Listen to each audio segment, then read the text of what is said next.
Assalamualaikum warahmatullahi wabarakatuh. Ini kisah misteri di horor di Gunung Sumbing. Kali ini cerita kisah nyata saya di Gunung Sumbing. Apa saja terjadinya di malam hari. Mode horor aktif.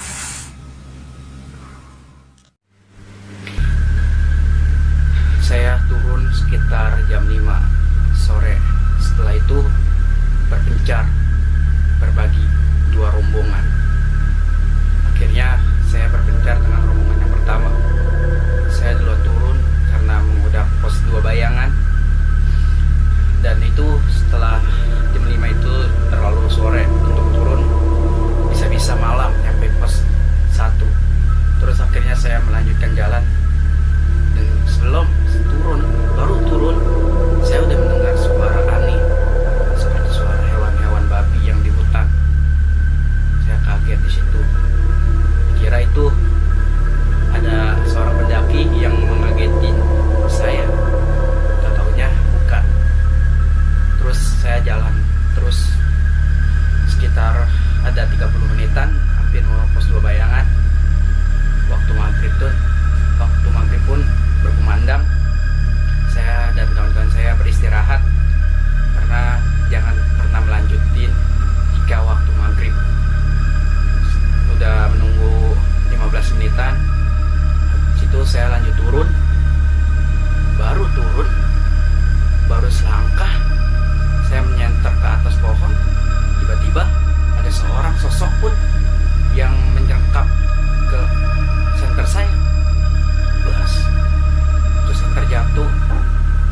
Saya pun dikira saya anginnya gede, padahal itu sosok seperti kuntilanak. Terus saya lanjut karena saya di situ udah menggigil ketakutan.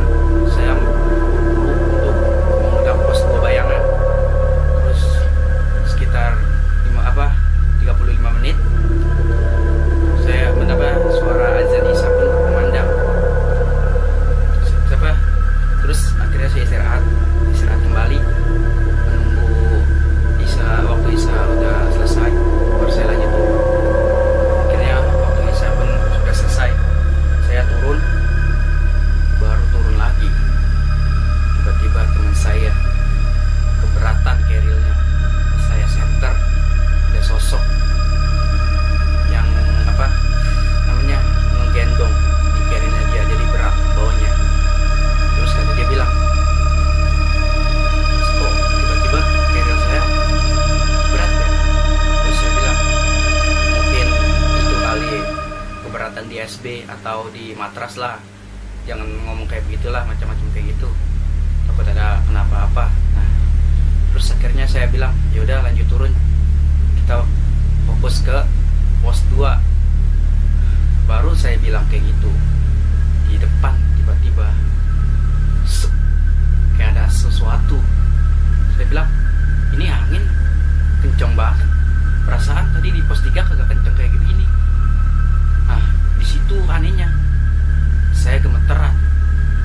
Biasanya saya tidak takut di gunung, tapi di situ jelas-jelas gemeteran. Nah, lalu saya langsung istighfar, astagfirullahaladzim, baca Al-Fatihah di dalam hati. Akhirnya saya lanjut turun karena pos 2 sedikit lagi katanya. Terus ada seseorang perempuan pendaki, rambutnya panjang, perempuan. Terus saya bilang, Mbak, pos 2 memang masih jauh ya? Dia bilang, masih mas, suaranya lemes. Saya bilang, Mbak kalau capek istirahat Mbak, jangan dilanjutin karena pos 3 itu masih jauh Mbak. Saya bilang kayak gitu. Dan tiba-tiba dia bilang, iya mas, tapi dia kagak nongolin muka gitu, cuman ke bawah begini, seperti seram dah. Rambut udah panjang, kepala ke bawah begini. Bayangkan jika ketemu gitu. Terus saya bilang, ini mah mungkin bapaknya nyari duit kali, gini-gini. Nah, akhirnya terus saya bilang, lanjut turunnya. Ya, teman saya bilang, kok itu mendaki jalannya begitu ya, takut jatuh ke jurang.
berjalan dengan saya.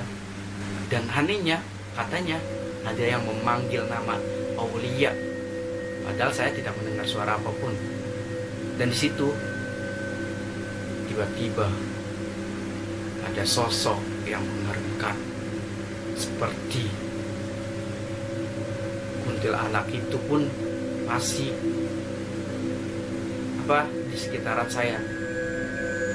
Terus saya bilang, ih, ini kan yang tadi yang arah ke pos 3 mbak-mbaknya, kok dia ada lagi di bawah? Ini benernya mau ada apa sih? Saya padahal tidak ada salah pun, tidak mau kasar pun, dan saya sopan santun di gunung. Terus akhirnya saya nanya lagi ke mbak-mbaknya, mbak kok tiba-tiba dibawa lagi mbak? Dia pun tidak menjawab omongan saya. Dia cuma menjawab Nah, teman saya udah pada ketakutan. Ayo cepat-cepat turun. Saya bilang jangan buru-buru, nanti ada kesesatan dan jatuh ke jurang. Terus akhirnya saya tenangin diri untuk kawan-kawan saya biar tenang. Dan akhirnya untuk mbak-mbak pun dia ke atas lagi. Saya heran, membingungkan. Tiba-tiba dia udah ada di bawah, padahal dia udah di atas di pos 3. Kenapa dia bawah lagi? Saya bingung.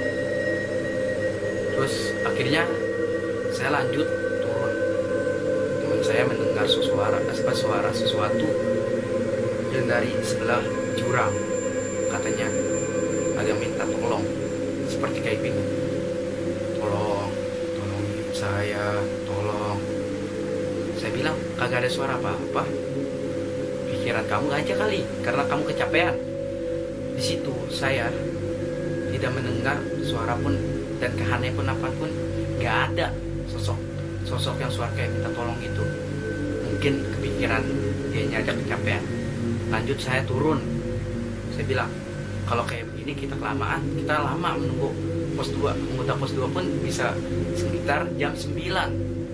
Kita mengutak base camp karena kita udah mulai kecapean. Terus akhirnya saya mulai turun lagi. Udah pos 2 pun udah kelihatan. Dan anehnya di situ ada suara lagi yang meminta tolong. Terus saya bilang, ini yang maksud kamu bilang minta tolong? Iya, tapi di hadapan di kaki saya seperti ada narik, seperti ada memegang cengkram kaki saya sambil bilang, oh tolongin saya mas, tolong.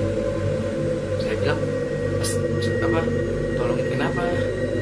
Sambil saya menjawab, sambil merem, mata saya merem dan saya sambil menjawab. Terus saya bilang kayak gini, tolong jangan mengganggu saya, karena saya sudah berbuat sopan santun di gunung, dan saya tidak pernah berkurang ajar di gunung, dan saya tidak pernah berbicara kasar di gunung. Seketika udah ngomong kayak gitu, saya baca Al-Fatihah bareng-bareng, udah tidak ada lagi kayak gitu. Akhirnya setelah di pos 2 saya menunggu 30 menit. Akhirnya Om Agus pun turun. Saya bilang ke Om Agus dan bilang ke Pak Ucok.